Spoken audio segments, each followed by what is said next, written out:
Hello, my friend. Welcome. This is the Back to Me podcast, and this is episode number 2.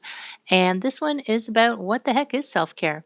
We all have this idea of what self care might be, but sometimes if we don't sit down to define it, it's just this thing we never achieve.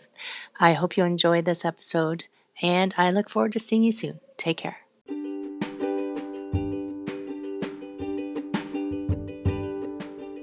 Hi, my friends. Welcome. This is the Back to Me podcast, and this is Heather, and I am super excited that you're here. You are going to hear some tips and some tricks and some ideas to help you live your happiest and healthiest self. I call it Back to Me because when you are taking care of yourself, back to me, then you can take better care of others, and we can all make the world a better place. This is Wellness Your Way, and I am super happy that you're here.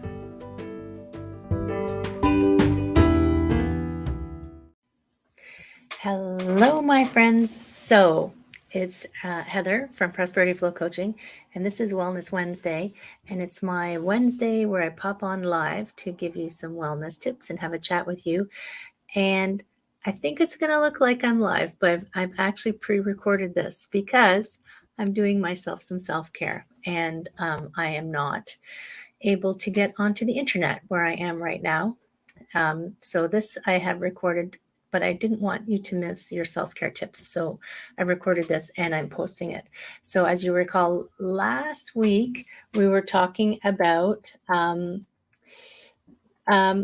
things where we waste our time and our energy, and how sometimes some of the things that we do unknowingly, we kind of sabotage ourselves. So then this week was all about self-care, which is one of my favorite topics. So for those of you who maybe don't know some of my history, I did spend the first 15 years of my career as an executive as an accountant in the corporate world. And I left and became a yoga teacher and a personal trainer and a massage therapist, among other things. I mean, I'm a serial entrepreneur. So I do many things. But my shift when I left the corporate world was to go into more things in this kind of falling under the self-care umbrella. And the reason that it became a passion for me was because as I was working in the corporate world, I mean, it was a good job, don't get me wrong. I just didn't love it. I realized I was having a conversation one day with a colleague, and we realized that every time we got promoted, we got more money and we got more success, but it also took more of our time and our energy and our lives, really, to keep progressing upwards. And I got to a point where I decided, I don't want that. I don't want what the world's definition of success is. I want to feel good. And that's where I kind of took my turn into the self-care world. So thinking about self-care. So the first thing that I think about when I think about self-care is it's actually not what people sometimes think it is. Sometimes people think it's a chore. They think, oh, I have to do X, Y, or Z. I have to go to the gym. I have to eat only vegetables.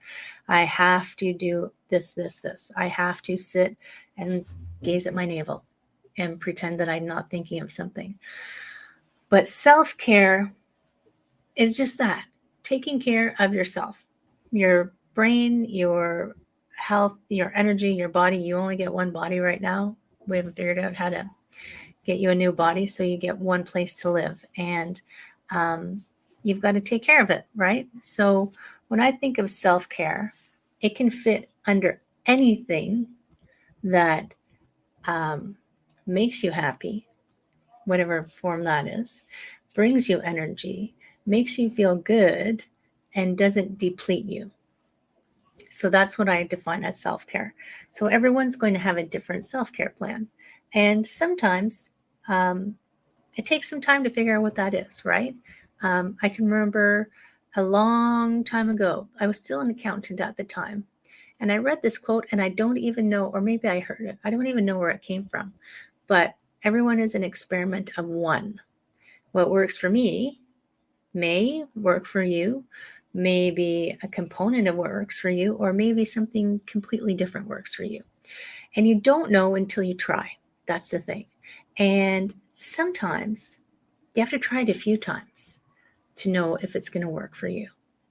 I can remember if I had taken my first ever yoga class and I had just taken my experience from that as what yoga was always going to be. Obviously, I've been teaching yoga for 17 years now, so I've come a long way down the yoga road, but I've been practicing for over 20 years. And I remember back to my first yoga class. Oh my gosh, it was so uncomfortable and just was not the greatest time ever. But I felt a little bit of something when I left that class. And I thought, well, that's interesting. I'm going to try that again. So I kept going and I kept working on it. And obviously, it worked out for me. And it became part of my self-care. I mean, if I gave you the full list of self-care that I do, so self-care, I mean, everybody's got their own version of self-care. Pardon me. But I mean, for me, when I think about it, so I do have a seated meditation practice, but I used to have a moving meditation practice. I used to run. I ran marathons, and my mindfulness at that time was on the long runs, or any length of run really, because I ran alone, was just like being alone with my thoughts. So that was a moving meditation. Now I have a seated meditation. And no, you don't have to sit and, make chanting noises and have your mind be as serene as, an empty vessel, because that's not really what happens in real life meditation. I'm also a meditation facilitator. And I also lift weights, and I do yoga, and I walk, and I cycle. I mean, and I do Zumba. For me, Zumba is self-care, right? So it doesn't have to be something unenjoyable, is what I'm trying to get at. And the other thing I wanted to comment on self-care is, now I'm going to generalize, so give me a small leeway here, that often for women, for most people, self-care is the first thing to fall off the list when they get busy. But for women, I find especially, self-care will be the first thing to fall off the list. But if they prioritize it, somehow guilt comes in. Like, oh, I can't possibly do that because I have to take care of this. I have to look after this, especially if you also have a career, because you're trying to somehow, often, generalizing, as I said, balancing, I need to have my career to be successful. I need to look after my family. Perhaps you even have parents that you're having to look after. I mean, it's happening for quite a few people these days that they're kind of that in between kids and parents, and they have to look after everybody, but then they forget to look after themselves. And really, to be you're best able to care for someone. My phone is ringing. To be the best able to care for someone, you need to take care of yourself first. That's why, I mean, it sounds cliche, and I've heard it so many times, but on the airplane, what do they say? Put on your oxygen mask first, because if something happens to you, you are not going to be able to help anyone else. And we sometimes discount how important it is to take care of ourselves until some crisis happens, right? Until a crisis happens and we aren't able to do the things that we want to do, then self-care becomes important. But before then, we just think, I'll get to that later. I'll do that later.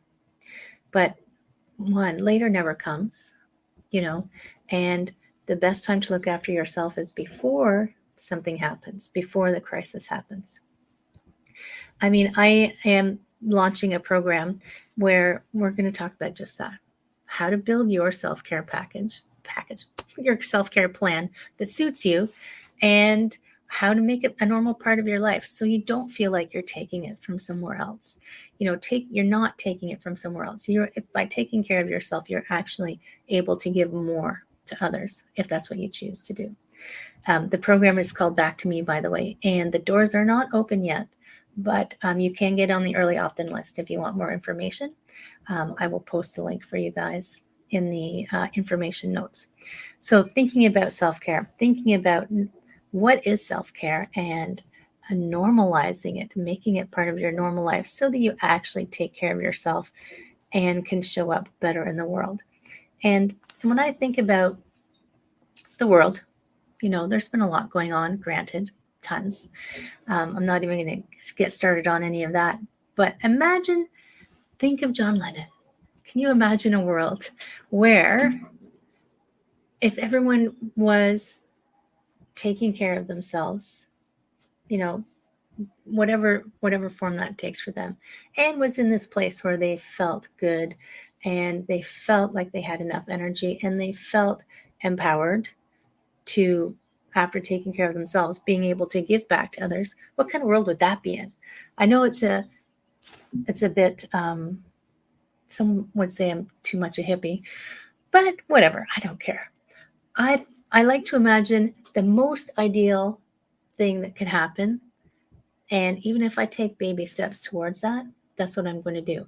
And I am a coach, and my intention is to help people have their best life. And part of that for me is having a job they love, but also creating this energy of life that they like. If you have a job that sucks your energy, well, the self-care might balance you out, but maybe you need to tweak the job you're doing. That might be part of your self-care. Could be anything, right? So for me, I imagine this ideal world where maybe it's too much utopia because human nature, but where people are happy and healthy and doing things that they love to do. And that's why I do what I do. So those are my thoughts on self-care. And if you're not sure what you would do with self-care, go try some classes. There's so much online now. You don't even have to turn your camera on if you're embarrassed. If you feel uncomfortable, if you feel like you don't want someone to see you screwing up. I screw up all the time. I teach a class.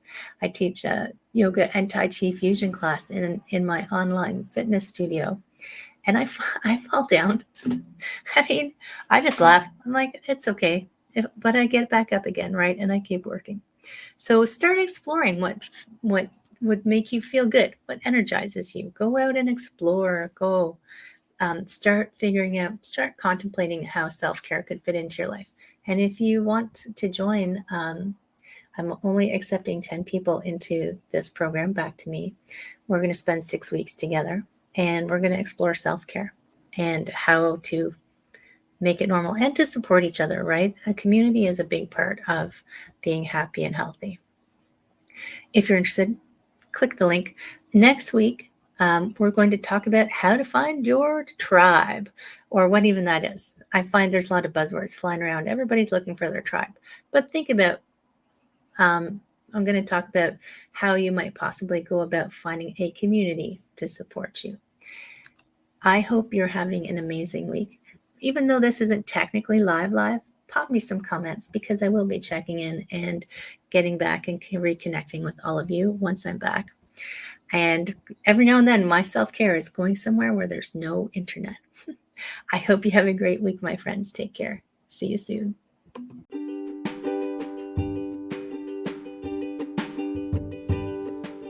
Hi, my friend. Thanks so much for listening to this entire podcast.